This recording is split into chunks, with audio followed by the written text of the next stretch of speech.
The chain of volcanic islands known as the Draconar Archipelago loomed on the horizon, each island a testament to the mighty dragons that once ruled the skies. Bastian stood at the bow of the ship, his eyes fixed on the approaching shores, his heart heavy with the weight of his mission. As the last dragonrider, he carried the hopes of a dying race on his shoulders, tasked with uniting the remaining dragon clans in a desperate bid for survival. The largest island, Pyroth, rose before them, its peak shrouded in ash and smoke. Here the fire dragons made their last stand against extinction, their numbers dwindling with each passing year. Bastian's own dragon, Inferna, the last of her kind, stirred restlessly in the hold below, sensing the presence of her kin. Their bond, forged in the crucible of adversity, had brought them to this moment, a final quest to save dragonkind. As the ship docked at the obsidian port, Bastian was greeted by Riker, the grizzled keeper of Pyroth's dragon sanctuary. His weathered face bore the scars of countless battles, a living chronicle of the dragon's decline. "Welcome to the end of the world, boy," Riker growled, his voice as rough as the volcanic rock beneath their feet. "You're either our salvation or the herald of our doom." Bastian followed Riker through winding paths of cooled lava, the air thick with sulfur and the echoes of distant roars. They passed great caverns where dragons once nested in abundance, now housing only a handful of magnificent beasts. Each step resonated with a sense of urgency and loss, the very ground seeming to mourn the fading of these ancient creatures. As they reached the central caldera, a sight both awe-inspiring and heartbreaking unfolded before them. A gathering of the last dragons from each clan, fire, storm, earth and celestial, huddled around a single massive egg.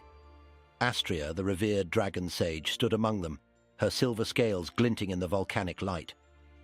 Her eyes met Bastian's, and in that moment he understood the true gravity of their situation. The egg before them was not just the last of its kind, it was the embodiment of their entire species' future, a final chance at redemption or the closing note of their swan song. The days that followed were a whirlwind of fierce negotiations and passionate pleas. Bastian, guided by Astria's ancient wisdom, moved from clan to clan, his voice hoarse from countless arguments. The fire dragons, led by the scarred patriarch Infernus, demanded isolation, believing their strength alone could weather the coming storm. In contrast, Tempestra of the storm dragons advocated for a mass exodus to the skies, abandoning the very islands that had sheltered them for millennia. Riker proved an invaluable ally, his gruff exterior belying a deep love for the dragons he had sworn to protect. He shared tales of the old days, when dragons and humans lived in harmony, their combined strength shaping the very world around them.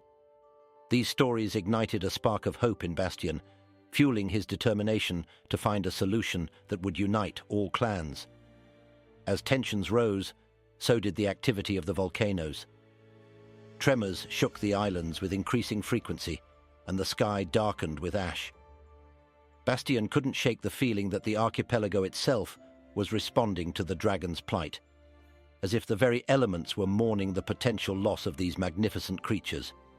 During a particularly violent earthquake, Bastian and Riker narrowly escaped being crushed by falling rocks, saved only by the quick actions of Inferna, who shielded them with her wings.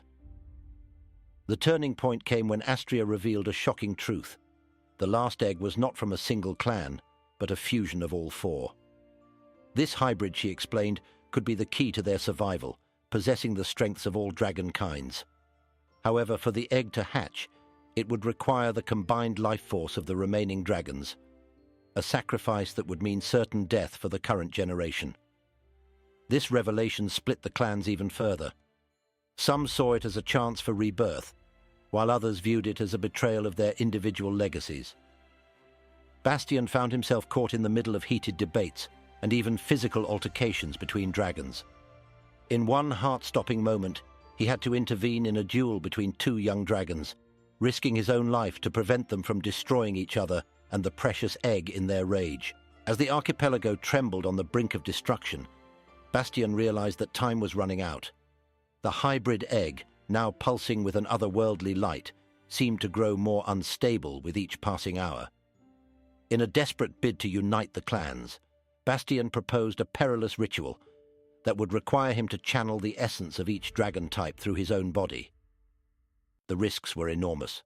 No human had ever attempted to contain such power, and the likelihood of survival was slim to none. Astria, her silver scales dimming with age, stepped forward to support Bastian's plan.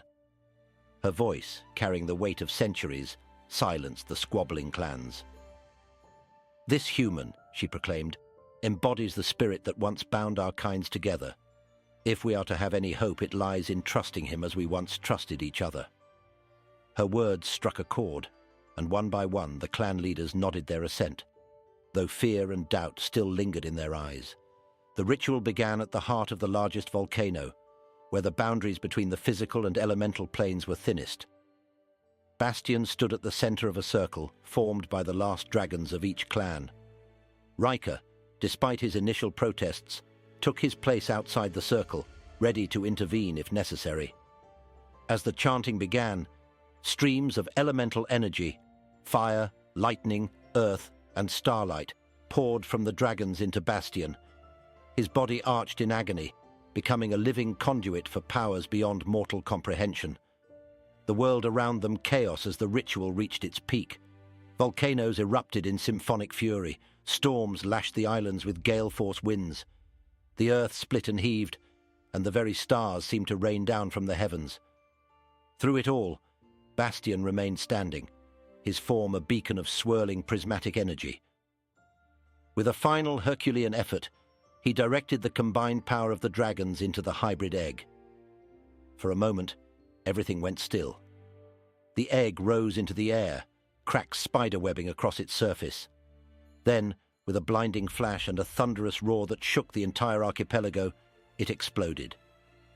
As the light faded, Bastian collapsed, his body smoking and his consciousness fading.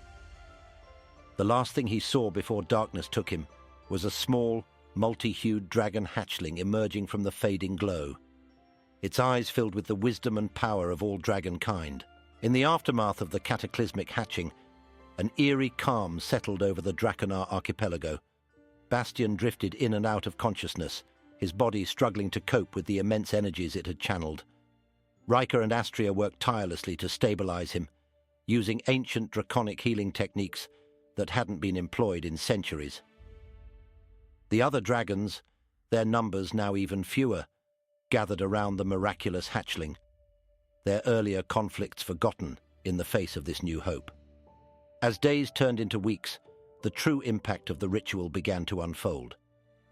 The hybrid dragon, whom they named Lumina, grew at an astonishing rate. Its scales shimmered with the combined hues of all dragon clans, and it displayed abilities that defied classification. Lumina could breathe fire one moment and summon storms the next, shape the earth, and call upon celestial energies with equal ease. The remaining dragons watched in awe, seeing in this young creature the embodiment of their collective strength and wisdom. Bastian's recovery was slow and fraught with setbacks. The ritual had changed him profoundly, leaving him with a deep connection to draconic energies that both empowered and endangered him. He would wake from fever dreams, speaking in ancient dragon tongues, his eyes glowing with elemental power. Riker, despite his gruff exterior, rarely left Bastian's side, becoming a steadfast guardian and unexpected friend. "You've done it, you fool," he'd mutter, a mix of admiration and concern in his voice. "You've changed everything." As Bastian regained his strength, he and Lumina formed a bond unlike any seen before between human and dragon. They could communicate without words, sharing thoughts and emotions across vast distances. This connection proved crucial as they began the monumental task of rebuilding dragon society. Lumina, with its unique blend of abilities, became a bridge between the clans, fostering understanding and cooperation where once there had been division. The volcanic islands, too, were transformed by the events of the ritual. The constant eruptions ceased, replaced by a harmonious flow of elemental energies that rejuvenated the archipelago. Lush forests sprouted from cooling lava fields, crystal-clear lakes formed in once barren craters, and the skies cleared to reveal breathtaking auroras. It was as if the very land was celebrating the dragon's rebirth, offering them a renewed sanctuary in which to thrive. As the seasons changed and Lumina matured into a majestic dragon of unparalleled power, a new era dawned for the Draconar archipelago. Bastian, now bearing the title of Dragon Sage, worked alongside Astria to establish a new order. The remaining dragons, inspired by Lumina's example, began to intermingle their bloodlines, producing a new generation of hybrid dragons that embodied the strengths of multiple clans. This diversity brought about a renaissance of draconic culture and power, breathing new life into their once dwindling society. Riker, his role evolving from sanctuary keeper to chief diplomat, found himself traveling between the islands, mediating disputes and sharing the wisdom he had accumulated over his long years. His gruff demeanor softened, though he'd still growl at anyone who dared mention it. "We're not out of the fire yet," he'd often say, "but at least now we're forging something worth keeping." The bond between Bastian and Lumina deepened, becoming a symbol of the renewed alliance between humans and dragons. Together, they embarked on long flights across the archipelago and beyond, rediscovering lost dragon lore and re-establishing connections with the outside world.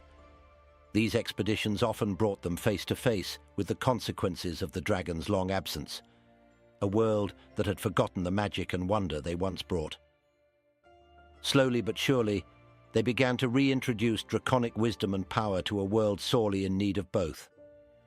As their influence spread, challenges arose. Some human kingdoms, fearful of the dragon's return, sought to rally against them. Others, greedy for the power they represented, attempted to exploit the newly rejuvenated dragon clans. Bastian and Lumina found themselves not just rebuilding their society, but defending it, using their unique bond and combined strengths to overcome threats both external and internal. These trials only served to strengthen the resolve of dragons and their human allies, forging a resilient and adaptable community. And then, on the eve of the 10th anniversary of Lumina's hatching, the true magnitude of their actions was revealed.